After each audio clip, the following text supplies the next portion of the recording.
সম্প্রতি এক সাক্ষাৎকারে জাংকুক প্রকাশ করেছেন যে পরামর্শের জন্য তিনি বিটিএস এর কোন সদস্যের কাছে যান।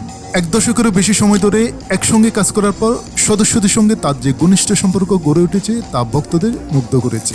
19 মে হারপার্স বাজারের সাথে আইডলটির যৌথ YouTube content BTS Jungkook encyclopedia of useful fact শিরোনামে প্রকাশিত হয়, যেখানে আইডলটিকে নিজের এবং বয় গ্রুপটি সম্পর্কে অনেক আকর্ষণীয় উত্তর দিতে দেখা যায়।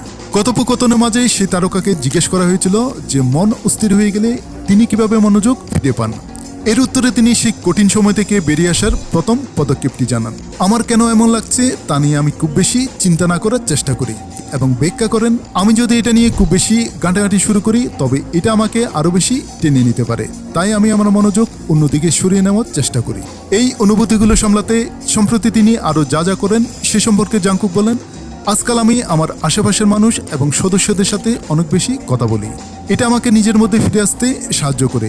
আগে আমি এটা ঠিকভাবে করতে পারতাম না, কিন্তু এখন অন্যদের সাথে যোগাযোগ করাটা অনেক বেশি স্বাভাবিক মনে হয়। এই তথ্যপূর্ণ উত্তরের পর সাক্ষাৎকার গ্রহণকারী সেই আইডলকে জিজ্ঞেস করেন যে পরামর্শের জন্য বা দুশ্চিন্তার কথা বলার জন্য তিনি সাধারণত বিটিএস এর কোন সদস্যের কাছে সবচেয়ে বেশি যান, এবং তিনি দ্বিধাহীনভাবে উত্তর দেন প্রথমত RM অথবা জিমিন, যা তাদের সাথে তার ঘনিষ্ঠ সম্পর্ককে তুলে ধরে। বিভিন্ন নেটওয়ার্কের ভক্তদের কাছে এই প্রতিক্রিয়াটি খুবই যৌক্তিক মনে হয়, কারণ RM এর একটি যত্নশীল ব্যক্তিত্ব থাকার পাশাপাশি তিনি একজন নেতা হিসেবেও অনবদ্য ভূমিকা পালন করেন। অন্যদিকে জিমিন সামরিক সেবার সময় জাংকুকের সৈনিক সঙ্গী ছিলেন, যা তাদের বন্ধনকে আরও দৃঢ় করেছে।